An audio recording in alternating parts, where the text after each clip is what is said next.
Thank you all for joining us this morning. I'm Louisa Ponzi. I am the outgoing chair of Live. Seems appropriate here on this gray day to be sitting inside in front of a Zoom after those beautiful sunny days. So welcome and thank you all for joining us. This is the first part of our two-day event. Today we're going to have our board meeting updates from our committees and so forth. Tomorrow, of course, is the in-person full day of great seminars and speakers. So I hope you'll all join us for that tomorrow. We've got some great people lined up to give us more information. I wanted to start by just acknowledging that it is the 25th anniversary of Live. Big deal. This is a milestone for Live, and almost exactly March 16th, 1999 was when Live was officially begun. And so I think it's just an amazing testament to the need for this organization as this industry grows and changes, and the ability to adapt to everything that's going on with us, with the environment. I remember Ponzi was one of the very first adopters and Vineyard certified to Live in 2001, and I was fortunate to be on the board at those early days and those scrappy meetings with, I think Al McDonald and Ted Castile, and maybe Joel Myers was there. I don't remember, but it was pretty scrappy group, and we were unsure if this organization would be able to continue, looking for money, members, trying to preach the word, and it's kind of incredible to see where we are today. And I think it just is an amazing testament to how important responsible and sustainable farming is to this industry. I want to give a special shout out to Chris Serra, of course, for leading us from the majority of this organization's life and really bringing us so far forward, continuing to innovate, continuing to find ways to improve and do better every single year. So I just wanted to put that out there before we get started. This is a pretty full agenda we have today. Lots of exciting updates, new things happening, and standards to let you know about. So can you put up the agenda? I think, there we go. So what we're gonna do today, go through some of the board business, elections, we'll get some membership updates, financials. Chris has some exciting things to talk about with the organizational update, communications, and of course our vineyard and winery programs updates, social sustainability, which is very exciting, new part of the program, and then our partner updates. So we'll get started with some boring things. First order of business is just to improve the 2023 minutes. And if there is no objection, I'll make a motion to approve those minutes. I don't see any objections, so I move to approve the 2023 minutes. Simple, my work is done. The Live board members, let's just quickly go over. These are your board members as of 2024. Myself, Bruce Sonnen, Catherine Cole, Lee Bartholomew, Letty Katora, Cheney Vidrine, Herb Quaddy, Sandra Taylor, and Phil Klein. Thank you all very much. And they are all here today. We did have an election just recently, and there were a few write-ins. We had Chad Vargas and Kyle Wilkinson as a write-in, but the majority of the votes went to re-elect Bruce Sonnen, Herb Quaddy, Sandra Taylor, and Cheney Vidrine.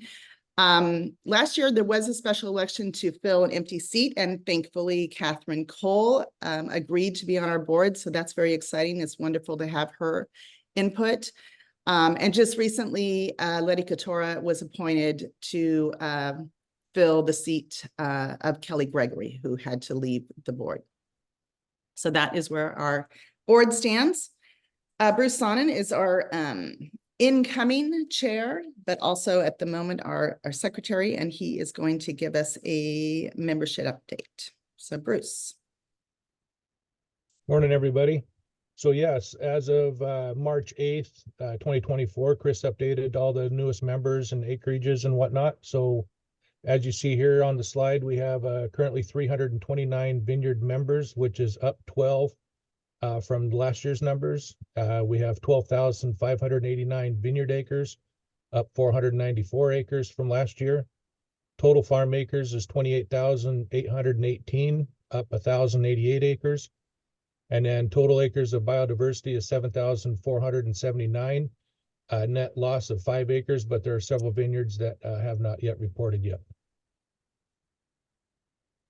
Then you'll also see that we break out all of our membership by AVA. And currently for our Oregon members, we have 304 total members in Oregon, 43 Chehalem Mountain, 2 Columbia Gorge, 46 Dundee Hills, 45 Eola Amity, 10 Laurelwood, 3 Long Tom, Lower Long Tom, 9 McMinnville, 10 Ribbon Ridge, 5 the Rocks District, 14 Rogue Valley, 1 Southern Oregon, 6 Tualatin Hills, 2 in the Umpqua Valley, 10 in the Van Duzer Corridor, 10 in the Walla Walla Valley, 45 in the Willamette Valley that's not associated with a sub-AVA, and then also 37 in Yamhill Carlton. In our Washington and Idaho areas, those members total about 23. We have 1 in the Columbia Gorge, 3 in the Columbia Valley, 1 in Lake Chelan, 2 in Notchee Heights, 4 in Snake River Valley, Idaho, 10 in the Walla Walla Valley, 1 Yakima Valley, excuse me, and 1 not associated with an AVA. And as far as winery members go, as of the March 8th, we have a total of 33 wineries, which is down 4 from last year.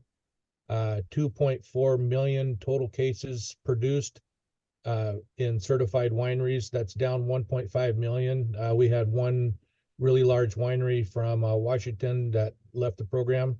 So that's why you see that reduction there in case volume. But total cases of qualified wine with the live logo is up 74,000 cases. So that's a good aspect on that one. And now we'll have Chris give his update on financials. Thanks, Bruce. And just to answer the question in the chat, the percentage of live members in each AVA, yeah, the screen that Bruce presented, we can just kind of divide each of those into the total number and get the percentage. Don't have it at the ready, but we can get that to you after the meeting. So financials. Okay, so this past year was a very clean year financially speaking. We actually almost perfectly broke even. We had a revenue of $306,380 against an expense of $306,169. So that's just a difference of $211 on the plus side. It was the first time that Live broke $300,000 in revenue and expense. So pretty big year last year. Our current cash position as of yesterday is $210,000, $210,465. So we're in good shape financially speaking. This is the breakdown of how we spent our funding last year, or actually, excuse me, how we received funding last year. The next slide is how we spent it. Received 71% from dues, 24.7% from inspection fees, and 3.9% from ticket sales to the annual meeting. So very simple revenue stream here. Our expenses from last year, about half, a little over half, 53% was from compensation for the staff. Vineyard inspections was at 13.7% expense. Information systems, meaning our website and how you do your reporting and everything like that, we spent a little bit to build that up, 13.5%. 3.2% for the office, 2.8% operational. The annual meeting was about a little under 5% of our expense. Winery inspections, we don't really do too many of those each year because we have so few wineries in the program and only a third of them get inspected, so 1.3%. We did redo our logo for this year, so that we spent a little bit of funding on that, so 4.1% on marketing and design. And then remaining outside contract services, miscellaneous kind of contractors, 2.3%. So that's how the money gets spent. This year, projected revenue, we did a budget in, we approved the budget in November, projected revenue of 293,594 against basically a break even, 293,419. So projected net again of, a little bit, $85. So a break even budget we try to pass every year. And I believe we're on track to meet that. There's no big surprises, I don't think, in the works. We did apply for, I didn't put this on the slides, but we did apply for a fairly large specialty crop grant that we probably should be hearing about sometime in May, I would think. I think it was $130,000 or something like that over 2 years to hire someone to basically interact with you and prepare you for your inspection, to be a compliance expert, whether it's live compliance or organic, if you're an organic, or B Corp or anything like that. So we're going to look for someone, if we win this grant, look for somebody to be an expert in all of these different certification programs to kind of walk you through how to do the reporting, and even if you needed to do the reporting on your behalf. So that's been applied for and had really great support from the industry to apply for that grant. So fingers crossed on that. But other than that, that's it for the financials, unless anyone has any questions. Looks like no questions. Organizational update. Isabel's going to give an outreach update that's going to have kind of the meat of this, but I have got a couple of things I'd like to talk about. The IOBC only a few days ago gave us our 24th consecutive accreditation. So there it is. They actually updated their certificate, so it's nice and fresh for 2024. We're very proud of that. We've had nothing but good relationship with them, and they've acted as a really good backstop for our decision making for our yellow list, for instance, and what chemicals we allow in the program. So they continue to endorse our program as accredited by their organization. And that's important to us and important for you for when you do export, if you do export on your wines. So great. Partnerships and collaborations. We have our 3 certification partners: Salmon Safe, who's going to give an update later today, Be Friendly Farming, who also is going to give an update, and as I just mentioned, the IOBC. So you can use any of those 3 logos on your wines in addition to the live logo. And we also have a partnership with 1% for the Planet. So all of your dues and fees qualify. If you want to go for the 1% for the Planet program, you can use anything you spend on live for that. Of course, we're still working with the Porter Protocol for climate change issues. We'll talk about the Growing Oaks program a little later today. The IWCA, we're continuing to work with them to see if we can get our carbon calculator to qualify for their program. Linfield Universities, we worked with them to develop the sustainability index that we're going to be presenting today and tomorrow at the poster session. You'll see that in a few minutes. Napa Green, Anna Britton from Napa Green is coming to speak at our annual meeting tomorrow. They're another certification program in California that is very similar to Live in both, their standard and their goals. And of course, the Oregon Wine Board and the Willamette Valley Wineries Association continue to play a big part in helping us to spread the word. So thank you for all of your support. We are going to be participating in the Sustainable Wine Growing Summit, which is hosted by the CSWA, that's the California Sustainable Wine Growing Alliance. It's at the Wine and Roses Hotel in Lodi, California on April 30th and May 1st.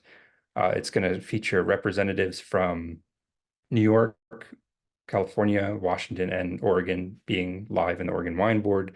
And essentially what that is just a 2-day event to showcase all of the different sustainability certifications that are available from the biggest wine producing states in the country. And I believe this is their 3rd one. We've participated in them before, so they're quite nice events. And you can purchase tickets at the URL here. And I believe that Lisa probably put it in the chat. Yep. So if you're interested in that, it's a hybrid event. You can attend online or go there in person. There will be a couple people from the Live membership actually presenting at the event. And we will be there as well. The staff will be there as well. So, And thank you to all of the wineries that donated wine for their wine pouring at that event. Now kind of for the big news that I have. So a couple of years ago, we had this idea to do a program called Live Plus, which is a program to recognize those members that go beyond the basic compliance of our main standard, vineyard standard. So we developed this program to recognize folks. At first, it started off as being just recognizing people that were organic and live, but we went a little bit further, and I'll show you that on the next slide. It's going to be a very sort of wordy slide, but I think it's important to have all the standards on one page, and I'll go down them briefly here. So the winery standard is just that you get live certified winery. There is no additional work to be done on the winery side. We think it's pretty rigorous enough, but on the vineyard side, we want you to earn live certification with a score of 75% of the green items on the checklist. So right now, the basic requirement is 50%. So getting 75% of those green items, showing that you've gone above and beyond the basic standard. Number two, you eliminate all herbicides across the entire farm. That includes organic herbicides. So any herbicides not used on the farm for Live Plus. And for any pesticides other than herbicides, you're only using organic spray program, Armory approved active ingredients. And stay within the live limits. So that is the limit for sulfur, as well as currently not using copper-based fungicides. So basically sticking within the live certification framework with an organic spray program. Number four, that you complete a greenhouse gas accounting across all of your operations of scopes 1, 2, and 3. Right now, that's optional for vineyards, but we're asking that you do that as part of this program, and that you have a written plan for reaching net zero by 2030. That means that you're offsetting some of your emissions. That's what net zero means. Real zero means that you don't have any offsets, that you're not using any fossil fuels basically by 2050. And that you have that accounting and your plan reviewed by a qualified third party. So the people that developed our carbon greenhouse gas workbook, they do audits. Their name is Parametrics, and they're aware of this. So you could contact them to have your greenhouse gas workbook reviewed, basically, to make sure that the integrity of the data is there. And finally, that there is going to be a social sustainability component. We don't have anything currently required. We just ask now that you fill out the draft social sustainability index that we'll present later today to benchmark what you're doing socially. So those are the rules for the vineyard. And then once you have that in the bag and then the winery certified, the wine requirements is that 100% of the fruit is from a Live Plus vineyard, that it's made in a live winery, like I said, and that you have a pesticide panel plus glyphosate from a accredited lab for each bottle and lot that you want to use the logo on. And we have worked with ETS to develop a live panel. They have separate panels for pesticides and glyphosate because I guess glyphosate costs more to run the panel on, but they're going to combine the two for a live panel. So you can just call them and ask for a live panel on your wines. And finally, that the vessel that you have your wine in, typically it's going to be a glass bottle, is 50%, 56% or less of the still wine content. So that's basically a 420 gram bottle.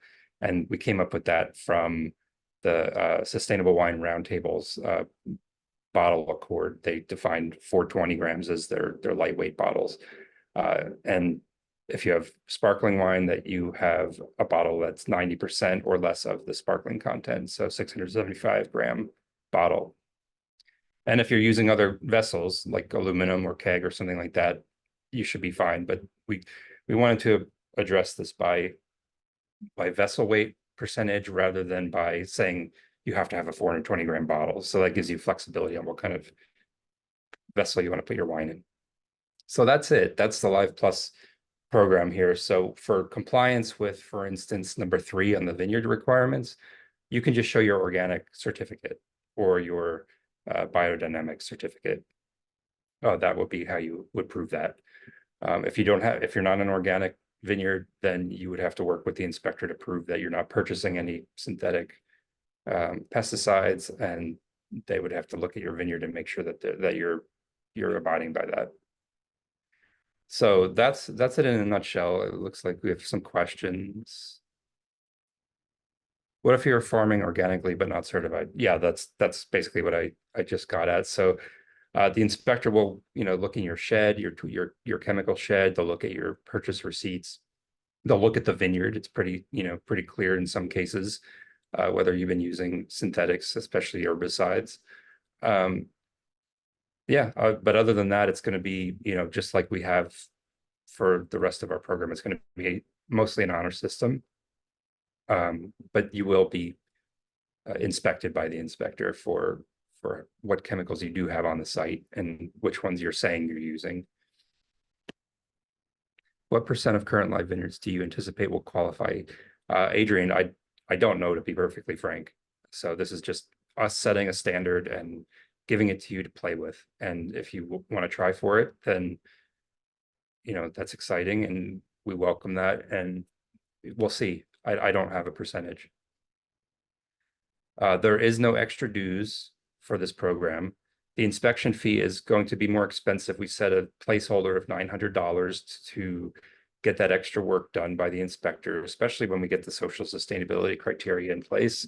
That's going to take a lot more time to inspect, but they're going to do a more thorough job because of all of the different green items that you're going to be answering. So it will be a longer inspection process and more expensive.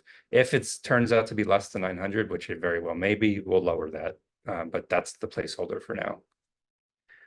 If you want to try for this, then just email me and we'll make a note. There's no kind of official checkbox on the website right now for it. It's just to email me and we'll get you set up, and that's it. So I know I said a lot. Does anyone have any questions on this? We're hoping that this kind of recognizes, the goal of this is to recognize people that for years have said, oh, we want to have an above and beyond kind of certification, like a live gold or something like a live platinum. So we went with live plus. Donna, sounds great. Yeah, we hope so. We hope that it gives people something aspirational to shoot for. And thank you to the board and the tech committees that helped to develop this. I mean, this is a long time coming, and it was a lot of discussion about what it means to go above and beyond and what's fair. And with that, I'll turn it over to our communications coordinator, Isabel Toby, and Isabel, take it away. Hello, everybody. My name is Isabel. I'm the communications coordinator. I have been with Live for almost a year now. In my role, I work on a variety of communications and outreach initiatives, and I'm excited to walk through some of those projects with you today.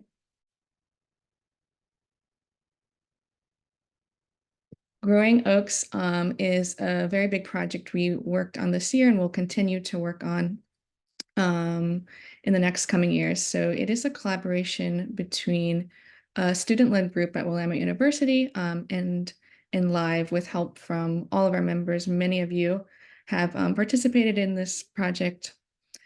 So we had a big push for this in the fall. You may have seen us post about this on social media. We had set a goal to collect 100,000 acorns, and we made a pretty big dent in that goal.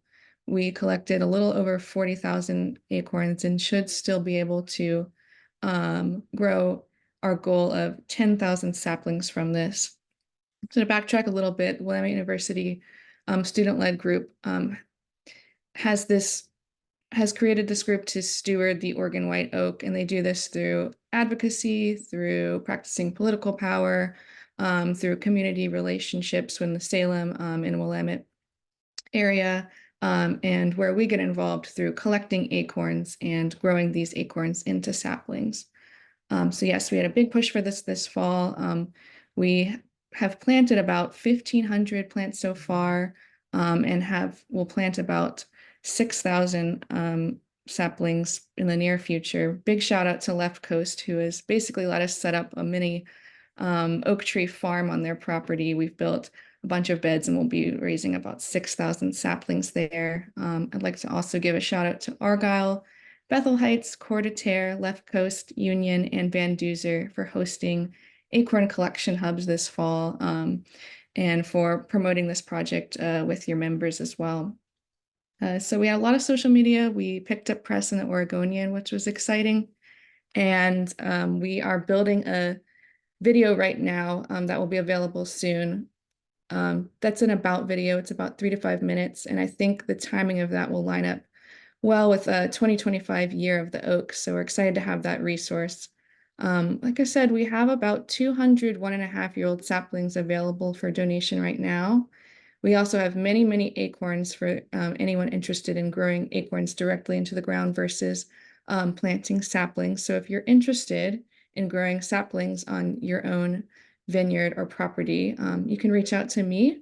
And if you're going to be at our live annual meeting tomorrow, they will have a poster session. And the Growing Oaks team will be there to speak a little bit more about the various projects they're doing, and they'll also be sharing some information on how to best plant and keep these saplings alive in those first couple of years. I wanted to make sure everyone is aware of a service we offer. We do offer tasting room trainings. So what this looks like is a member from our team, probably me, will come in and give a presentation on live and who we are and offer digestible talking points for consumer education. We'll hand out brochures and marketing materials and point out specific ways that your winery or vineyard is specifically practicing live and sustainability so that you can tell your unique story. We offer these in Zoom or in person. We also have a recorded version of this on our Thinkific platform. As a reminder, we offer the Thinkific platform, which is available through your live website, where we host a lot of educational videos and courses. And so we do have a recorded 20-minute training of this on there. But if you're interested in having me come out and do a Zoom or in-person training, hoping to do a lot of these this spring. So please reach out to me and we could get something scheduled in the near future for your team. This year, we're going to have a big push and focus on consumer marketing. A big part of this will be retail marketing. So we're currently talking to a handful of retailers across the Pacific Northwest, which is really exciting. I wanted to show this draft of a campaign that will be running at the Newburgh Fred Meyer in the near future. So this is the draft here, but this will include an in-store live tasting. We've printed small round stickers that's for shelf signage, as well as shelf blade talkers. This will include 2 in-store signage on the display shelves, and hopefully we'll be able to pull out some live certified wines specifically. And so this will kind of serve as our pilot campaign, and we're hoping to continue conversations with other retailers and do a handful of these this year. Make sure you're following us on social media. We are on LinkedIn, Facebook, Instagram, at Live Certified. Here we post upcoming events, educational content. We have collaborations with industry experts and community partners, and we share a lot of valuable resources from our network. So be sure to follow us. You don't want to miss that. And I wanted to make sure that everyone is signed up for our live mailing list. I'm sure most of you guys are signed up, but just in case you've accidentally unsubscribed or have new members to your team that you'd like to make sure are getting important reminders, resources, and updates, I've put a link in here, and Lisa will put that in the chat to make sure that you guys are signed up for our mailing list. You can also always go to our website, scroll down to the bottom, and we have a newsletter sign up form on the bottom where that will add you to the list as well. Currently, I'm working on some website walkthrough videos. These are how-to videos for the live website, walking through how to report, how to use the checklist, and we're updating these with the new changes to the website and our new branding. And we also wanted to add in a couple more examples, flesh these out a little bit more than the videos we had before. So more examples and adding in some commonly asked questions that we get during reporting. So these will be ready by next reporting season, and we'll make sure to let you know where these are, but they'll be uploaded to the Thinkific platform. The Live Partner in Sustainable Wine Growing Program is a relatively new initiative we're working on. The goal here is to offer vendor benefits and discounts exclusively for live certified members. So we're speaking with a handful of vendors now, and we'll definitely continue conversations with vendors to see if we can get discounts and benefits from vendors that you guys commonly work with. We are looking for your feedback though. So we want to know, who are the vendors you work with in your winery and in your vineyard or community partners that would be valuable for us to reach out to build this out. So I've made a spreadsheet, which is linked on this slide, and we'll put it in the chat as well, where you can drop your feedback.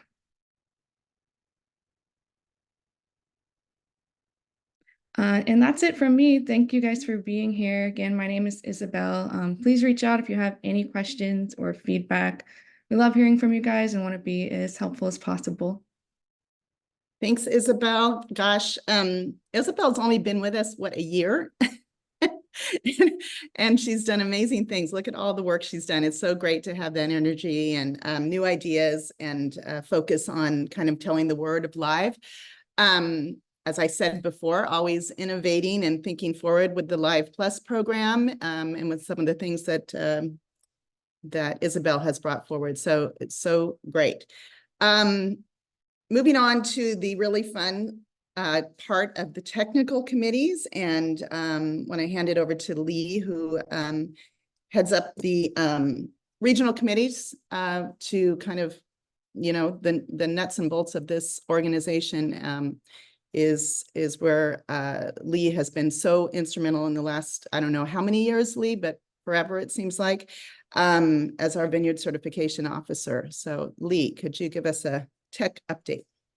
Absolutely. I don't remember how many years either, Louisa. So A long time. Put that out. Yes, that on my mind. So hi, everybody. Yeah, some updates this year to our green, yellow, and red lists. Like Chris mentioned earlier, everything's now been processed through our technical committees as far as changes that we have talked about during the year to any of the checklist items and any of the yellow list items. And then approved by the IOBC. So Chris facilitates that function of moving this information to the IOBC, and they get back to us with some of their comments. And then we either enact things as necessary or don't.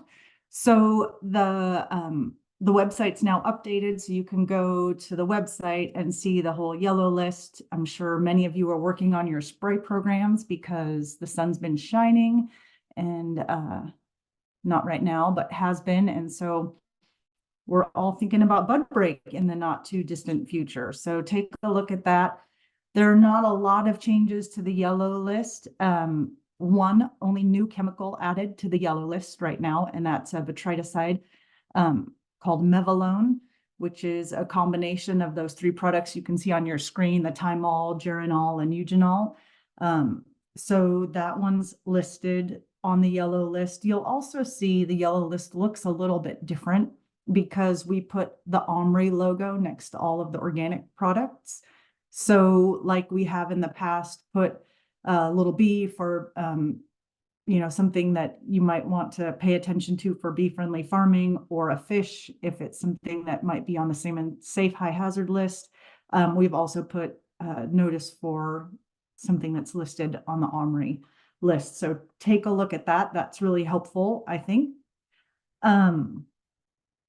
We did not remove any products from our list of products that are available for you to use. So everything's still the same with just the addition of Mevalone. So there are a couple that we've been talking about, but nothing that we need to address right now. I think with the lack of new products to add to our arsenal of things that we can use, we don't want to take away really important abilities to be able to rotate between fungicides and different FRAC codes or mode of action codes. So we want to give you guys as many opportunities within the realm of being also sustainable as we can.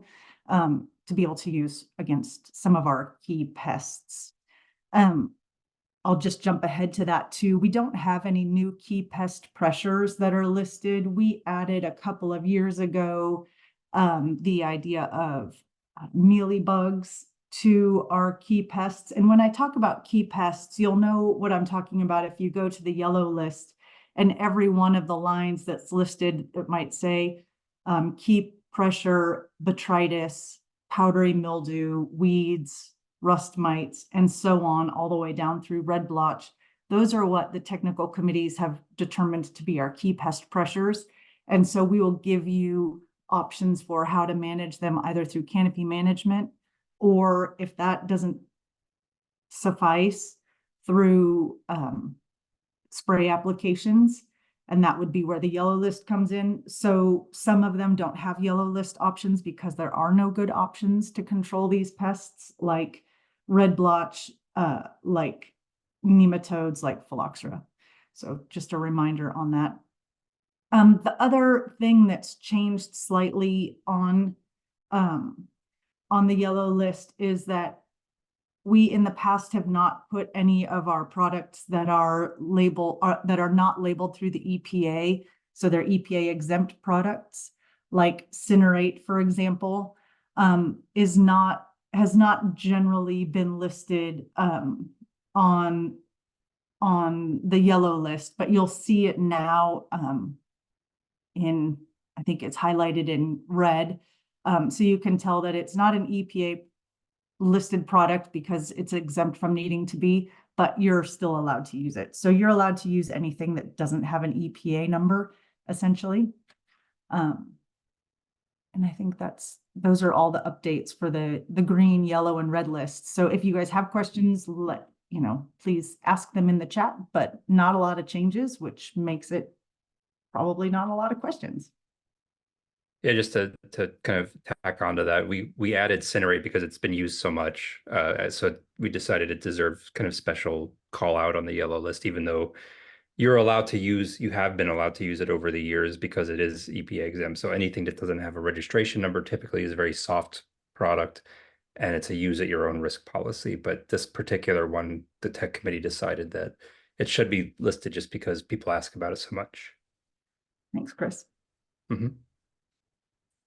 So this is updates to the checklist. There are a few updates. The first one, which is in chapter 2, is just a language revision. It was a question, one of our checklist questions that people were often misanswering. And then when we talked to them about it, it was because the language was a little bit confusing.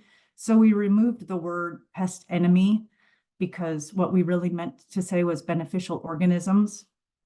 That it was the correct thing to say, pest enemy. It was just a little bit confusing. So we just revised the language there. So you'll see that one's been changed a little bit. Also in the same chapter, there's a revision to just clarify what acreage you can use to qualify that you can use for your bee-friendly farming acreage. So you need to have 3% of your acreage that has pollinator-friendly forage and habitat. This language that you can see here that now says your 5% ecological compensation area qualifies toward this 3% if it has enough pollinator-friendly forage and habitat. So that language has been updated. The requirement is still exactly the same. It just reads a little bit differently. If you have questions about that, ask any one of us. And then in item 6.6.1 is about compost. And this is not just a language change. This is actually a change to the way inspectors will be asking you for information. So a lot of us have been getting compost ingredients. So essentially the manure from an organic dairy. And in the past, because that's not finished compost, it's a component of the compost, we were still having to have that compost tested for heavy metals. Because the manure is coming from an organic dairy now, that's enough as long as you have an organic certificate from the year that you're purchasing the manure, that will comply with the regulations that the inspectors will be asking you for. So you just need to show them the certificate from that dairy. That should make it easier for those of you who are regularly making compost from one of the local organic dairies. Also, all of the biodynamic preparations. There had been some questions from inspectors on the 500 preparation that was made with manure, if they needed to have that analyzed also for heavy metals. This is just confirming that you do not, that the Demeter BD preparations don't need to also be tested in a lab. You can use those. And then in the notes item next to that 6.6.1 question, there's a list of which heavy metals are of concern and which ones you need to be getting your tests for. So just take a look at that notes. And as a reminder, the notes is a great place to always go. If you have any questions on any of the checklist items, go to the notes section and read up on stuff. And the inspectors would love it if you just popped a few words into the place where you can write your own notes. They love it when we are showing them that we have more to say about some of these things. So use the notes section while you're there. And then I would like to, you guys all know Letty Katoira, but I would like to welcome her into a new role, which is the role that I've been filling for the last however many number of years. So she's the new Vineyards Certification Officer and the Joint Technical Committee Chair. So she's been the chair of the Willamette Valley Technical Group for the last many number of years. She's handing those reins over. And she's taking on the task of the chair of the Joint Technical Committee. So Letty, thank you very much for everything you've done for the Willamette Valley Tech Group. And I look forward to seeing you take on this new role too. Thank you very much.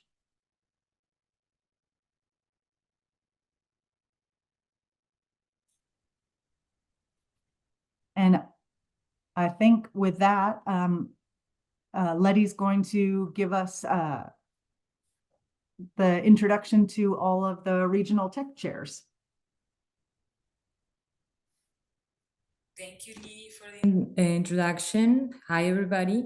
I'm transitioning from my role in the technical committee, in the Willamette Valley Technical Committee, and Peter is going to be filling for me. And I'm still going to be participating in the committee, but not as the chair. So I'm going to give you a quick update of last year, as I'm still in my role, and then you're going to hear from each chair a brief update of each region, so we are all reminded of what happened last year. So I'm not going to take too much of your time. I'm just going to be brief. Most of you remember what happened last year, but just in case, we had a very cold and late start of the season. Bud break was about 2 weeks later than average in late April, and we were a little worried, but then May started really warm and dry, and that compensated, and then bud break happened actually about average, and we registered the most shortest period of time between bud break and bloom. Sorry, I think I said bloom, of course, super early. I apologize. So bloom was about average and bud break was a little bit later. So it was about around 40 days between bud break and bloom. It was the shortest ever that it occurred, when most years is around 60, 65 days. Then we had a really warm and dry summer with a lot of rapid growth in our vines. So we had to keep up with shoot positioning,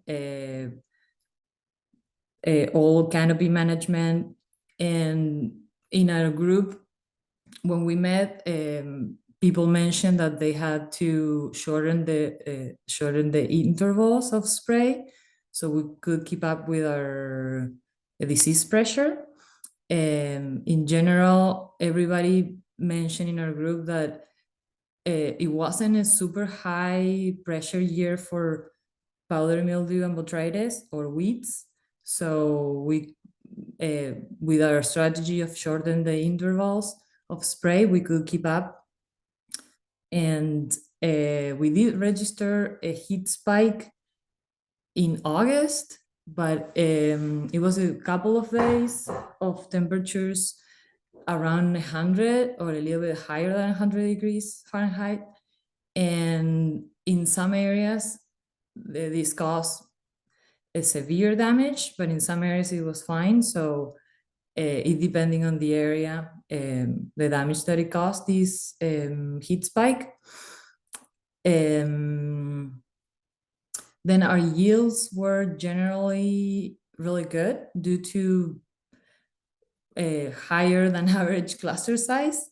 So good yields, good quality. And again, the main concerns of the group were keeping up with sprays due to the rapid growth. Other concerns were mentioned in our tech meeting was Italian thistle and vine mealybug, like Lee was mentioning earlier. And also a few members mention of low yans in the wines, and that could lead us to have to apply more nitrogen this year. And that's about it. I just wanted to give you a quick update of what happened last year and what we talked about in our meeting.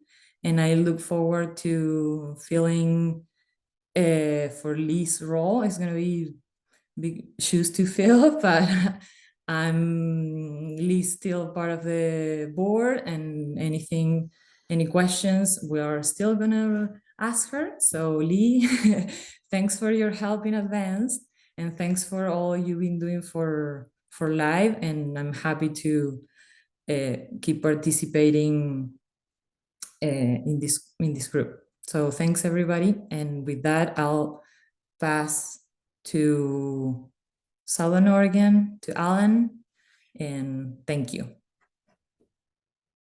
So I believe Alan is not able to make it because of connection issues, but I believe Lee is going to speak a little bit about Southern Oregon. Yep. Hi again, everybody, and thank you so much for that, Letty. That was great, and for taking the reins. I appreciate it. So Southern Oregon, we have a very small group of people who participate in Southern Oregon. In fact, I don't think I can call it a group, actually, in the Southern Oregon Technical Committee. So if you are on this call and you're from Southern Oregon, or know somebody who is in Southern Oregon who would like to participate or can be convinced to participate in the technical group down there, we have great meetings in the Willamette Valley where we talk about what's happening with the season, how everybody's feeling. It's a great time to just get in touch with one another and see how we each did and how we solved problems that we were faced with. So if you are in Southern Oregon and you would like to be part of such a group, it would be great to have you join with Alan O'Neill. He's our technical committee chair in Southern Oregon, to talk about the season and to try to help solve for some of the problems that we're dealing with. So Southern Oregon, and I'm not down in Southern Oregon, so I'm conveying this information to you guys from Alan. Southern Oregon sounds like it was quite similar to what happened in the Willamette Valley. There was a later than typical bud break, which also helped with frost potential. So there were a fewer number than normal days of potential frost damage days. It set up a very short short beginning of the season, so rapid expansion of shoot growth leading up until bloom. Mealybugs in Southern Oregon are a great concern right now, having found some mealybugs in Southern Oregon. Lots of people are trapping.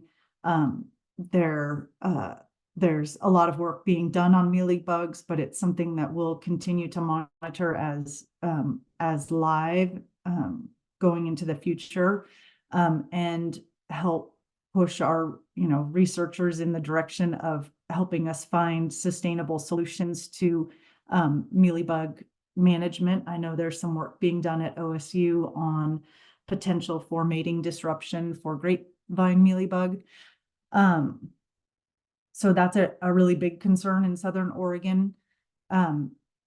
They had higher than normal powdery mildew pressure because of both later heat and heavier snowpack, which left a lot of moisture in the ground and increased humidity. The summer was cooler than average, and they did, however, have some smoke risk during Veraison because of nearby wildfires. Wasp pressure, was also high this last year, which we've seen in other areas also. So something to keep an eye on, and something that we don't really have good control for, except for thinking about starting to control them early season, when the queens are just coming out and before the population has ramped up. There was a late harvest start because of some earlier rains, and then rain events nearly weekly. So reds and whites were ripening at around the same time, which was highly unusual. And they saw some raisening and some bunch stem necrosis, possibly due to the excessive wet soil in some of their locations. That's the update from Southern Oregon. And like I said, if anybody has anything they want to add to that or to join the group, please reach out. Thank you.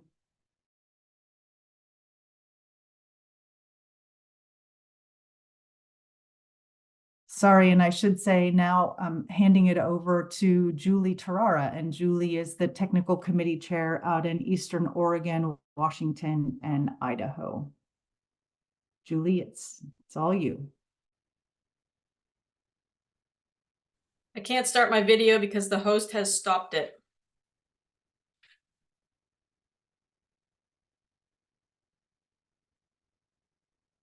Oh, are we still there? I can hear you. Yep, you're right there. So just hang on one sec while we get back to your slide, because we got advanced one. We need to go back one, and then there you are. I can see you now. Okay, you And can see there's me. your slide. Yep, I got. Thanks, Lee. So I'm the tech committee chair for Region 2, which is east of the Cascades. And give you a brief update, what's happening over here. We had probably the latest bud break that anybody can remember. 2022 had made people nervous because we were at least 2 weeks after average, and 2023 we're at least 2 weeks after that. So we're about a 4-week after average bud break. And then it was extremely cool. So I saw shoots put out maybe 4 leaves and then just sit there and sit there and sit there until Mother's Day. And right after Mother's Day, we had a very high heat spell for several days. And the result of that was an incredible increase in shoot growth. I actually have never seen shoots grow so fast as right after that heat spell. So things actually, despite the biology saying you can't catch up, we actually did catch up, so to speak. So we had Veraison was quite on time. We had a regular, what you might call a regular summer. It was not excessively hot the way that 2022 was. However, harvest, despite being on time, everybody was at least 20% below their crop estimate. And we're left scratching our heads about that. But my hypothesis is that we had below average cluster weights because of another extreme heat event between Veraison and the latter stages of ripening in August. So for us, it would be about the 3rd week of August. And I'm wondering if that laid waste to our berry size increase during that time, during that part of the growth phase of the berries. That's a hypothesis. I don't have any data one way or the other, but everyone was pretty surprised to be at least 20% below their expectation. If you were a pest mite, it was a great year for you. If you were trying to fight pest mites, it was not a great year. We had a hard time. However, we did have a great mildew year for us, not for the mildew. I saw the only place that I saw mildew in my circulation is a vineyard. It was a non-live property, but it's a vineyard where we were spraying by drone, and we had control failure there, and it was drone related, not necessarily program related. But I didn't hear anyone else at our Region 2 meeting express any sign of mildew. They didn't notice any mildew at all, so everybody was quite happy there. Region 2, when I had the meeting in December, I was able to get about 10 folks there, both in the room and in Zoom land. They represented probably 7 different properties. Some folks are good about sending more than one person to the meeting. So we are rebuilding Region 2 slowly over time, and I hope to get more participation as we go forward. We had a little bit harder in our follow-up meeting in February. I only could get people on Zoom for some reason, but we'll get folks there in person. The Region 2 members wanted to make sure that I convey to everyone the importance of mealybug control, because we are dealing with a lot of leaf roll virus, and of course, grape mealybug is that vector that we have up here. We do not yet have vine mealybug, and we do not want it. But nonetheless, we have to be vigilant about mealybug. Folks are both trapping and, when necessary, treating. The other concern that was brought up by several members at the meeting was about the implementation of the bee-friendly requirements, because they're very ambiguous about how you actually achieve what the required point is. So what I did was I had a follow-up call with Cody Wilson at pollinators.org, and then we had a follow-up meeting as a Region 2 committee in February with Cody to get more guidance on what it means to actually enact some of these requirements. I think it's going to be a work in progress over time. Folks need a lot more information and guidance about what constitutes meaningful habitat and forage in Region 2. So it's going to be a slow process, but a learning process nonetheless. And lastly, Cody Kopp is the extension agent specialist for OSU in the Walla Walla Milton Free Water area. He ran an experiment using kaolin spray. It's a clay product in organic vineyards to see if there could be any control of leafhopper. And that was just the first year of his study, so he doesn't have a lot of results yet, but just wanted to let you know that that's an ongoing piece of work on the kaolinite clay. And harvest was great. Aside from the low crop yield, I think quality was good. I didn't hear any complaints whatsoever. And the last bit of information about Region 2 is actually 2024. In mid-January, we had a 4-day-long extreme cold event. This was an advective cold event because the Canadians sent us their air. Temperatures reached as low as -15 in Walla Walla, and the damage is extensive. So I have seen bud injury anywhere from 30% primary bud injury to 100% primary secondary bud injury. Folks have changed their pruning strategies, and so we're leaving more spurs. Some of the spurs will leave a 3-bud rather than a 2-bud, and we'll see what happens after bud break to see what grows or doesn't grow. We're setting ourselves up so that if things are not as bad as we think, we'll just go do some extra shoot thinning. But if things are really bad, at least we've left some extra spurs. I think everyone will have a lower crop than anticipated. Some folks, unfortunately, will have no crop.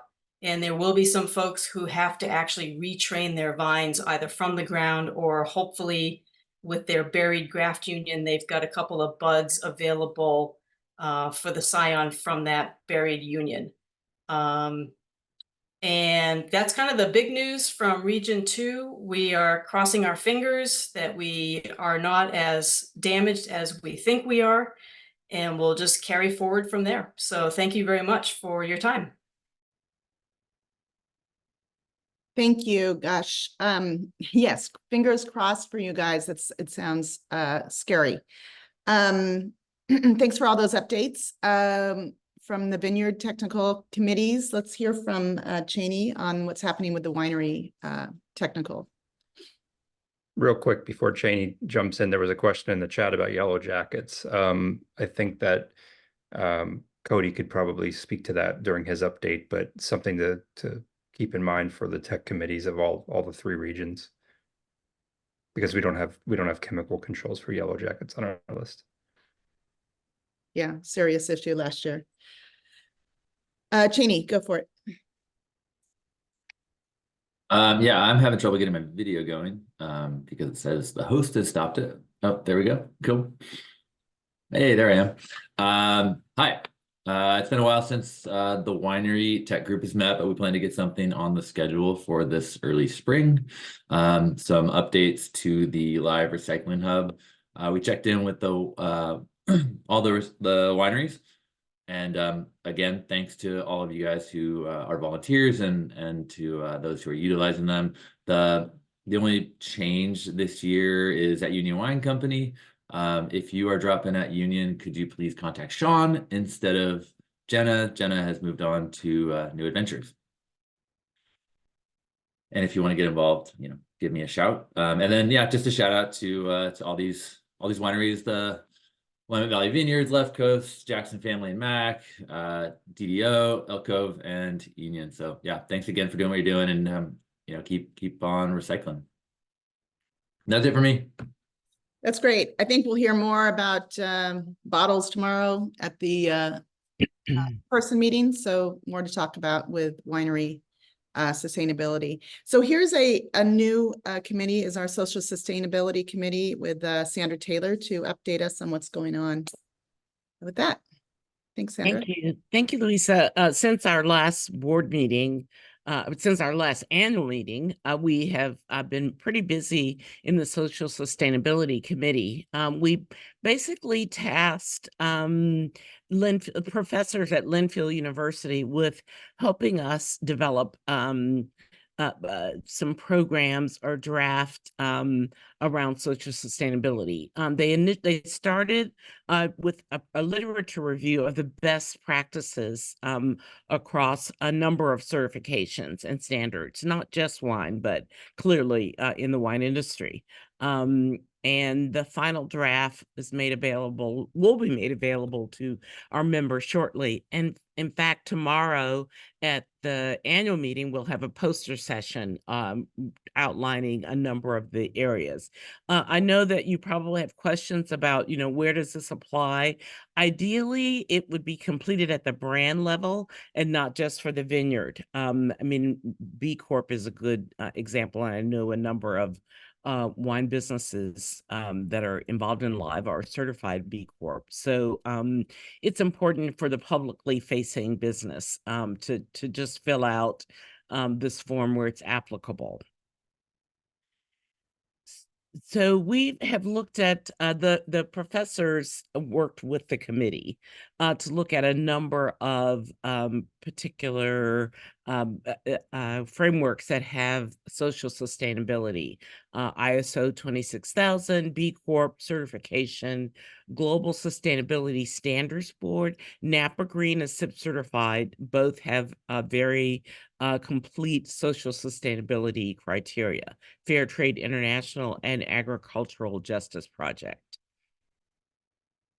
So you'll see tomorrow, I hope that you'll look at the poster and participate in the poster session. There are 13 areas of focus. You won't be surprised, I think, if you have any concerns about social sustainability in our industry. Commitment to sustainability, obviously, commitment to diversity, equity, and inclusion, community engagement, customer health and safety, employee health and safety, human rights. We took a very broad look at what the United Nations is recommending and the kind of work they're doing in the area of human rights, employee communications, workforce well-being, employee remuneration, organizational culture, mission, and values. Does the organization have a culture of social responsibility? So those are some of the areas of focus. Right now we are not, we've not set specific Sandra, we're standards or having a hard time hearing you. requirements, for you Sandra, you're breaking up a little bit. I Yeah. can kind of finish off what you were about to say, I think. Haven't heard you. What's that? Can you hear me? I'm sorry. Can you hear me? Yeah, we can't hear you very well.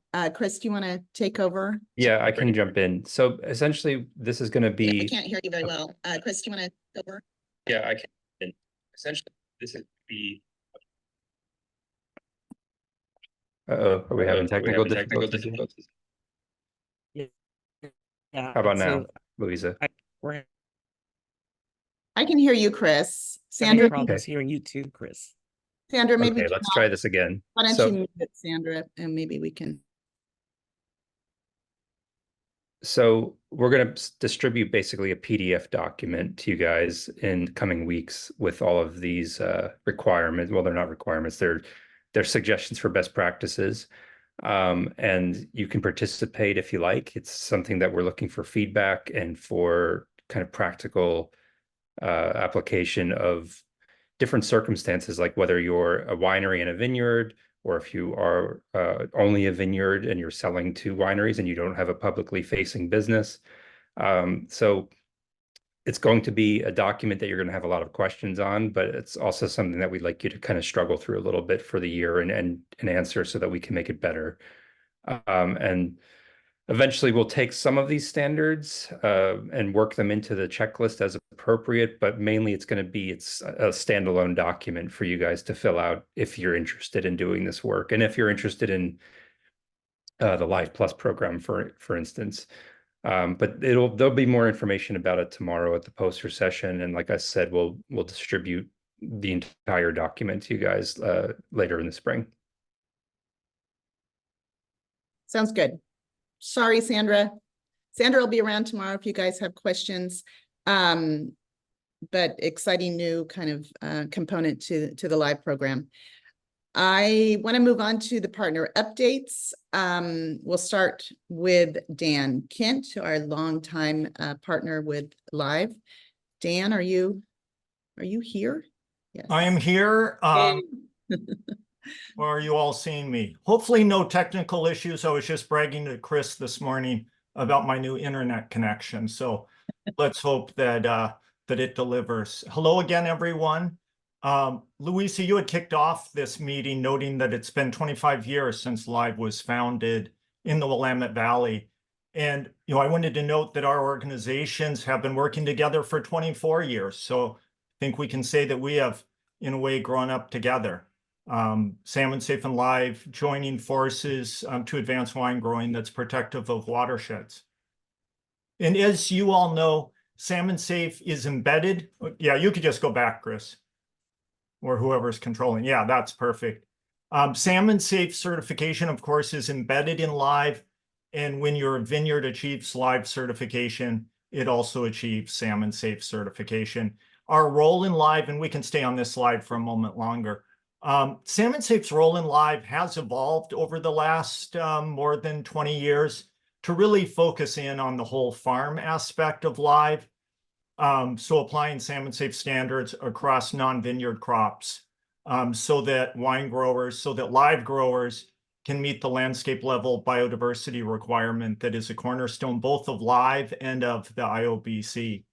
Go ahead. And then our other key role has been providing marketing support for certified wine growers. And that has ranged over the years from tasting room to print ads to retail marketing. And we have done less on the retail marketing front, but looking to do more of that work. And we've been talking with Live as Isabel works on new campaigns, talking about working together with retailers like New Seasons and PCC Natural Markets and others. Did want to mention on the marketing front that last year we updated the Salmon Safe logo for the first time in 20 years, or really since the beginning of Salmon Safe, like Live, logo refresh, not a new direction. But this logo is available to all of you for any promotion or packaging. So when you're swapping out the Live logo, please feel free to also update the Salmon Safe logo and let us know if you need that. You also can download the latest vector version of the logo from the Live website. And then I wanted to, just on the more of the update and news front, wanted to mention that our longtime work with the wine industry and then more recent efforts with craft breweries and transitioning a lot of Northwest hops, more than half of Willamette Valley hop acreage, big percentage of Yakima hop acreage to Salmon Safe certification. So lots of work on the beer side. Whiskey is the latest product to carry the Salmon Safe logo. And we're happy to work with individual Live wineries on this kind of tasting room promotion or retail efforts as well, similar to the Fred Meyer example that Isabel shared, shelf talkers, bottleneckers, that sort of thing. And then on the certification side, I think I mentioned last year we were preparing to update the Salmon Safe farm standards in a significant way. We've been working through all of Salmon Safe's certification standards, focusing in on elevating climate resiliency as a core element of certification. In this spring, we're just wrapping up work on the farm standards. We'll be sharing the new draft within a month or two with the Live Technical Committee. And then finally, wanted to note that the practices you already have in place through Live are in fact climate-ready farming if we define climate resiliency in the vineyard as enhanced soil health, drought mitigation, water quality protection, temperature mitigation, and a farm ecosystem that's climate adaptive. So that is the Salmon Safe update for 2024. Thanks, everyone. Great. Thank you, Dan. It's always so great to hear what you guys are doing. Our next partner update will be from Cody Wilson, Bee Friendly Farming, and he'll give us an update what's happening there, but also maybe tell us about Yellow Jackets. Thanks, Lisa. Everybody, my name is Cody Wilson. I'm with the Pollinator Partnership, through our partnership with Live, offering Bee Friendly Farming certification to all the growers that are Live certified. Pollinator Partnership has a lot of different programs. Bee Friendly Farming is just one of them. We've worked with a number of growers in capacity through our other programs as well. But just to introduce you to a number of our programs, we have Bee Friendly Farming certified, Monarch Wings Across America, our North American Pollinator Protection Campaign, which meets annually to discuss the needs of pollinators in multifaceted sectors, including agriculture. And those are just a few to mention. We can move on. But primarily what I want to introduce to you today are some of the updates in our Bee Friendly Farming certified program. Move on, Chris, thanks. Right now, Bee Friendly Farming has 696 total growers. Number of those are through our Live partnerships, and so we're servicing 375,036 acres currently, with more than 89,618 habitat acres.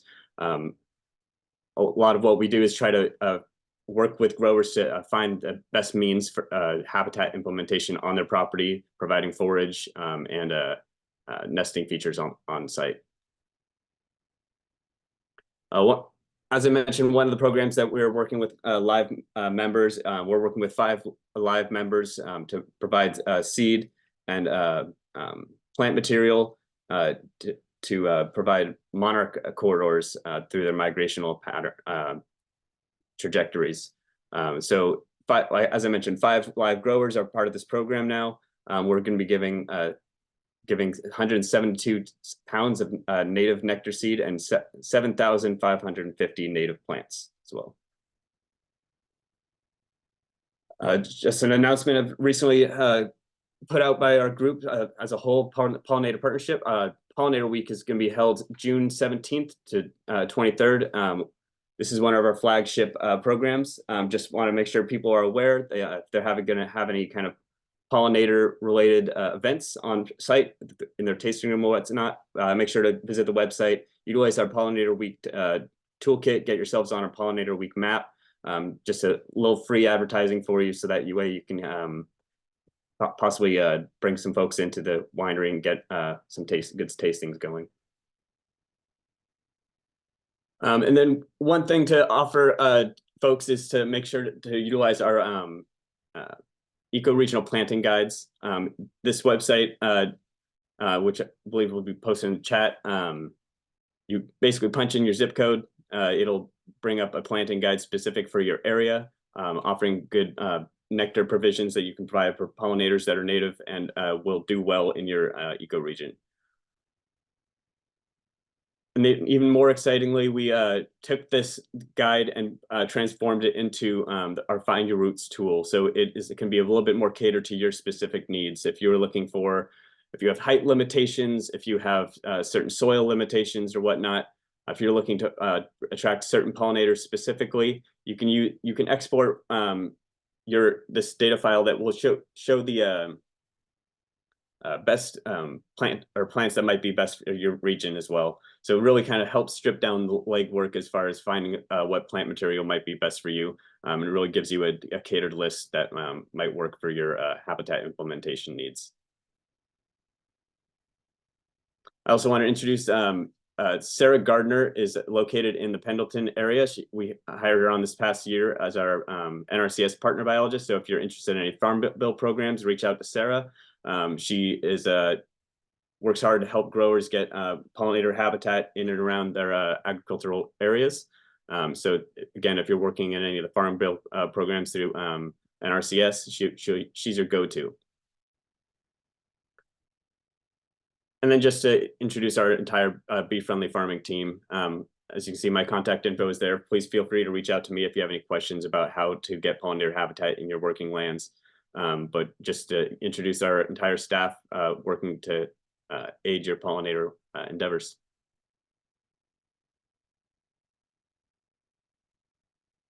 Any advice on yellow jackets? Well, I see that Lee posted something in the chat there in response to Danny's question, and that's a pretty comprehensive, well thought out answer. I would go with that as but also keeping in mind that past the queen level, when we're looking at just yellow jackets, they're going to be attracted to a lot of the sugary sweetness that comes from the grapes themselves. So making sure that you harvest on time and not letting clusters sit too long, because that attracts them to the vineyard area as well.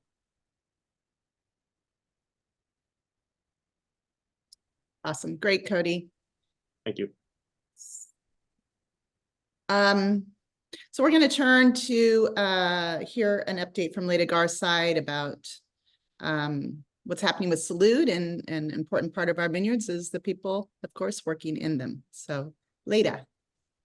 Good morning, everybody. Hope everybody can hear me and have no technical difficulties, because I've been having some. Good morning, everybody.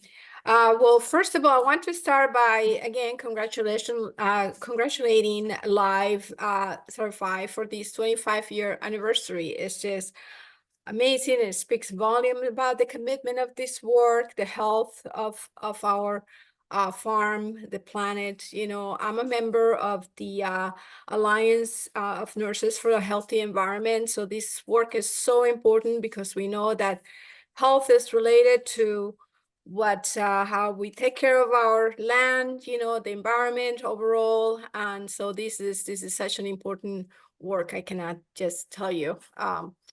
cannot say more words about it. And so thank you everybody for your commitment and for being here and continue to make this a better planet for all of us. So Salute Services, again, this is a program that we're very proud of, and it's about 34 years old already. And again, it speaks volumes about the commitment that the industry has for health and wellness of their workforce. And so we are here to help with those goals of bringing healthcare services directly to your work site. This is just a summary of what we did in 2023. We were very busy. We visited several, I couldn't even tell you how many vineyards and wineries we visited in 2023 throughout the North Willamette Valley.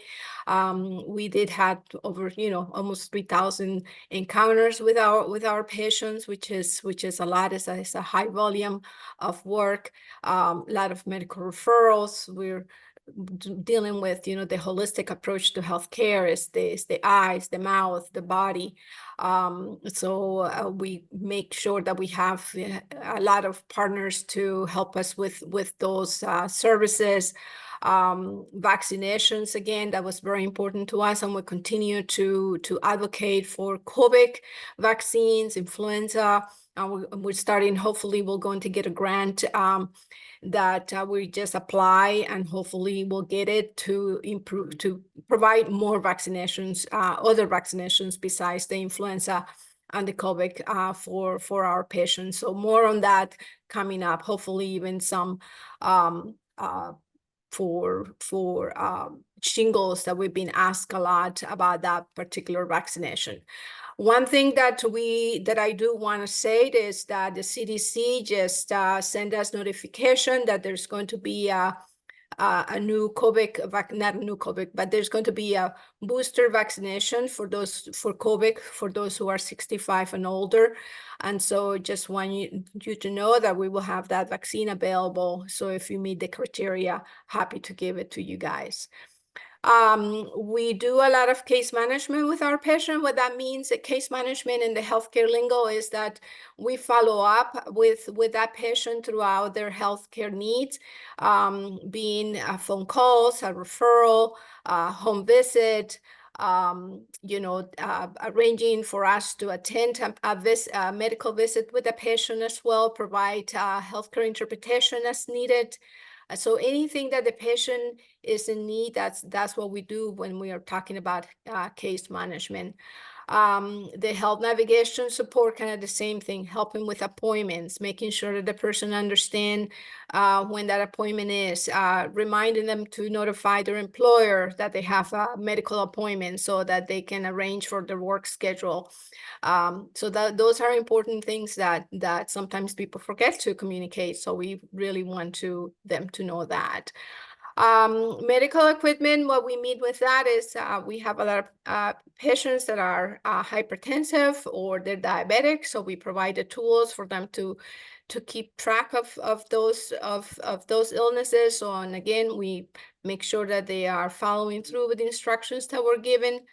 Language services, as I already mentioned, we have 2 team members that are certified and qualified healthcare interpreters in the state of Oregon. So that's very helpful when we make appointments and accompany a patient to an appointment.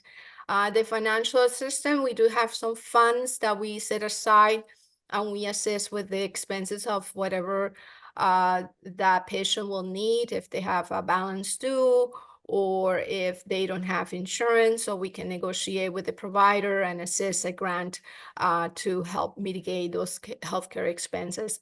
And the mobile mental health services, this is a new project that project and service that we implemented in 2023.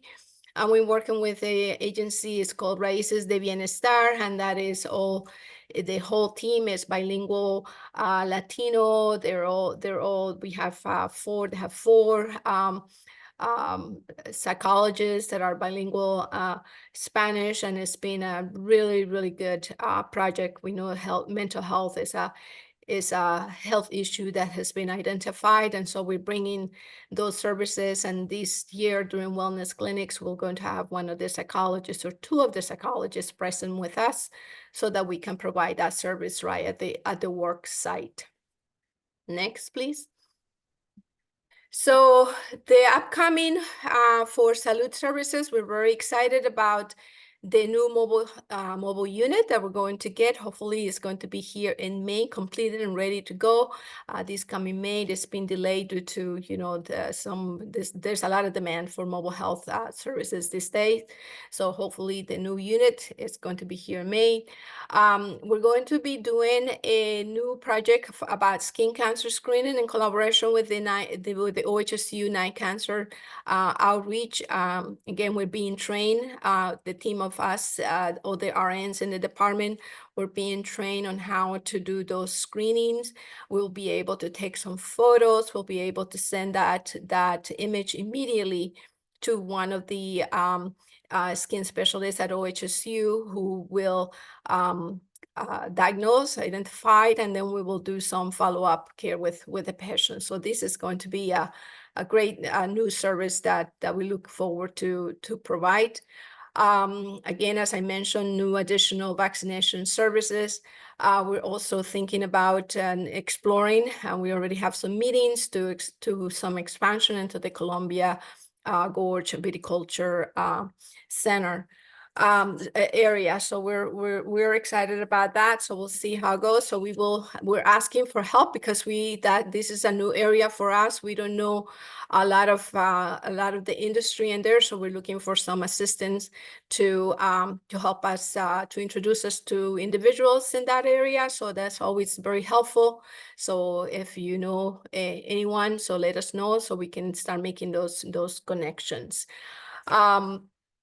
Lastly, I just want to also say that as we continue with Salud Services to expand our services, to provide these care to our vineyard stewards and their families again. And I just want to emphasize the Salud Services is all about families and to providing services at your work site.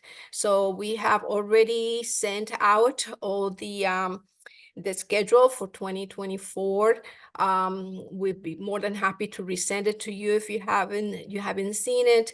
Talk to your neighbor. We always love to have people gather in one place because it's difficult sometimes to visit everybody. But we like to we usually send her in a easy location, easy access, and maximize our team and all the services that we have.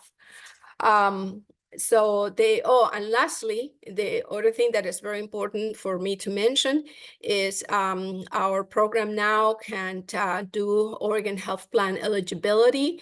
Now all Oregonians that meet the criteria regardless of immigration status can apply for the Oregon Health Plan.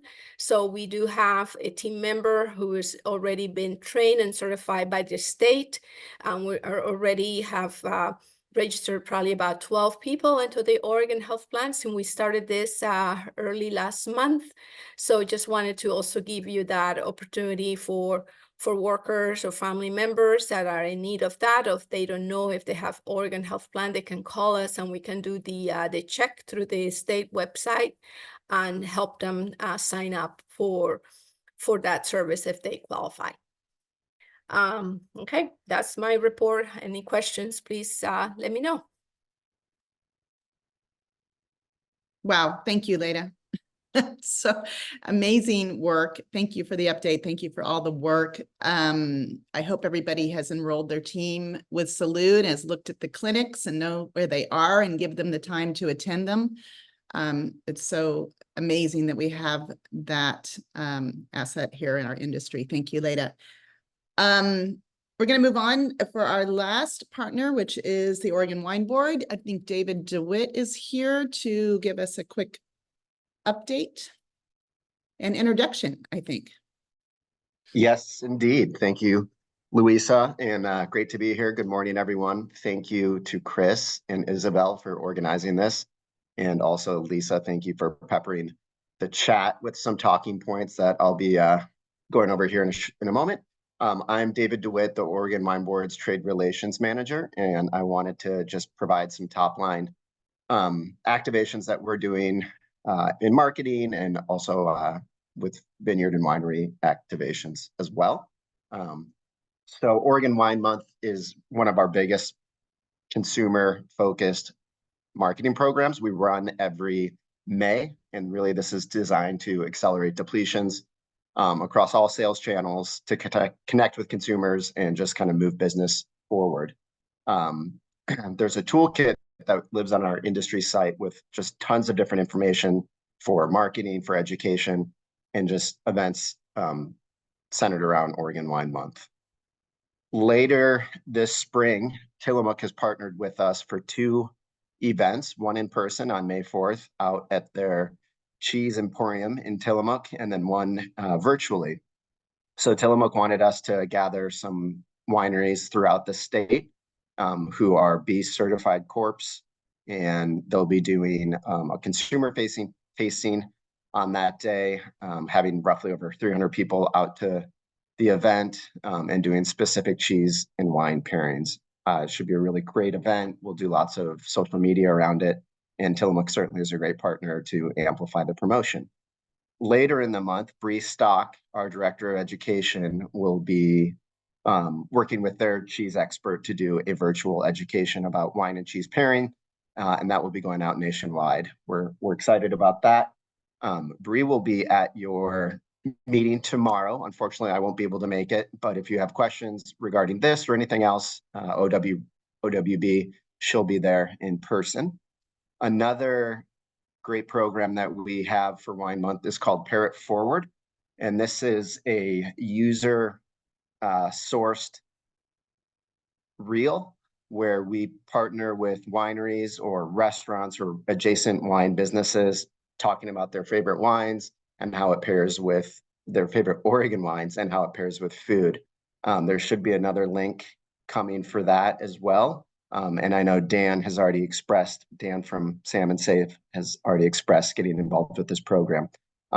There's a toolkit. It's very easy to do. It's very effective. And we look forward to kicking it off again this year. Bree will be doing some short form master classes, kind of similar to reels that we'll be putting out into the marketplace, a little bit different than what we've done in years past. So stay tuned for that. We also have a sweepstakes that we're running nationwide for a visit to Oregon. This year, Alaska Airlines has partnered with us and provided one visit to the state for 2 people. And so what we're doing to highlight all the different regions is kind of a choose your own adventure. Last year, we had about 4 different sweepstakes that we executed. This year, we'll just have 1. And then I also wanted to highlight our point of sale, which we produce and distribute nationwide. And that's for all restaurants, distributors, tasting rooms, retailers. We've actually closed our deadline to order point of sale, but we always order a little bit extra. So if there's anybody on the call who hasn't ordered theirs yet, feel free to use the link that would be in the toolkit or maybe coming here in a second. But we can still get you those. And I think the next slide highlights what's available. Maybe that's coming in a second. Here's just more information about Pair It Forward, which I don't need to go over again. But here you can see the point of sale that we're doing this year. So we have case talkers, table tents, and then new for this year are bottleneckers. A lot of the point of sale highlights the sweepstakes, enter to win. The bottleneckers also, there's an evergreen version, which just kind of talks about Oregon and the different regions. It links people to our consumer website, and those can be used, like I said, kind of throughout the year. They're very, very cool piece. And we even had a custom die cut, so they've got the Oregon State cut out for the bottleneckers, which is really sharp. Some additional updates. Celine Preval, she is our Insights and Industry Relations Director, wanted me to amplify the 2023 Vineyard and Winery Census from University of Oregon. And so I don't botch this. I'm going to read this verbatim. This is what she shared with me She was not able to be on the call today. She's in Napa for a Wine Market Council event. But here it goes. The University of Oregon sends out tailored links to each business to be able to follow trends in our industry, such as new and closing businesses, new plantings, yields. This exercise is not a survey, but a census that aims at counting everyone, not trying to achieve a representative sample. So we want to hear from everyone. Please share the link. And/or Robert Parker, as you know, probably has sent out emails for this census. Click on the link to prepare your data and enter your information to send off to the University of Oregon, and/or reach out to Robert if you haven't been able to get in touch with him. Being in our database ensures that you are counted. And then finally, the preliminary price report will be shared to participating businesses in May, ahead of the final release of the report in September. So hopefully I got that right. Additionally, I wanted to touch on the Oregon Wine Symposium, which we just held back in February. It was a great 2-day event. Thanks for everybody that attended. We will be sharing the presentations and decks for those who've attended, and then later, I think in July, we release all that information to the general public. And then we've also scheduled next year's symposium. It'll be here in Portland at the Convention Center, and that will be on February 3rd and 4th. So the timing's a little bit different this year, but you'll get to enjoy Valentine's Day. And then without further ado, I want to introduce Gina. Oh, I'm sorry. We also have an open position at the OWB. We have a Director of Communications. Sarah Sally Murdoch is no longer with us, so we are actively looking to fill that role. And now, without further ado, I want to introduce Gina Bianco. Gina is our new Executive Director. Most recently, she was the ED for the Rogue Valley Vintners Association. She's been in the process of settling here in the Portland metro area. She started work here at the OWB in February. We're thrilled to have her. And with that, I will turn it over to Gina. Thank you, David. Yes, this is week 7 on the job. So I've been spending a lot of time learning from the team and listening to what's happening in the industry and getting feedback. But just a quick update, the team has been really busy this year, and we have just a few months left. And so we've been spending a lot of time doing some mini planning sessions to close out this year and to really focus on what are the priorities for next year, which begins July 1 for us for the fiscal year. So again, I've been meeting with stakeholders that collaborate with Oregon Wine Board to understand what those relationships look like, listening to the industry about the anti-alcohol sentiment and the challenges that that's presenting and the concerns and how OWB specifically can better address that. And then we are, like I said, working on really creating that high-level planning for next year. And then we'll want to be reaching out to, again, vineyard and winery folks to give us feedback and input into that so that we are best being stewards of the dollars that you are sending to us via your taxes and supporting your needs and priorities. Lastly, I really just want to reiterate the importance of the Vineyard and Winery Census that University of Oregon conducts for us. It is so critically important to the work that Oregon Wine Coalition and Oregon Wine Association do in their lobbying efforts, as well as the work Oregon Wine Board does in marketing, education, and research. It really does give us insights that help us better serve you. And it's important that we hear from everyone. Realize it's a very long survey and there's a lot of information that need to be gathered. And so the QR code on the slide, if you scan that, you will be able to see the survey itself, the census itself in terms of all the questions that are asked. And then hopefully you will be able to delegate that out to your team so that that information can be collected and those questions can be answered very efficiently. So we look forward to having a great response this year so that we can, again, better use that data to serve you. And that's it for me. Great, thank you. Welcome, Gina. Thank you. There we go. yes, please fill out the census. As Gina said, it's becoming increasingly more important for our industry and it's and all kinds of issues that affect us. So fill that out. I think that brings us to the end of our board meeting. Of course, you can always reach out to us. Here are the important emails for you. If anybody has any questions, of course, we're all present tomorrow at the in-person meeting at the Chehalem Cultural Center. And Chris, unless there's something else. Well, I just want to, I mean, first of all, I want to acknowledge the work that you've done over the last couple of years as the chair, and thank you for that. And thank you for acknowledging my work. So, and also thank you to everybody on this call who volunteers their time and participates in this program, because it's a lot of work, and there's no way we could do it without all of you guys volunteering and helping out. So thank you so much. And yeah, I think it's going to be a good, next 25 years, hopefully. So we'll see you in 50. I am sure. But yeah, we'll see everybody tomorrow who's going to be at the meeting. Does anyone have any last minute questions before we adjourn? Let's see. Yeah, and keep in mind that these slides will be shared with everyone at the meeting. So if there's information that you missed, you can go back and look at it.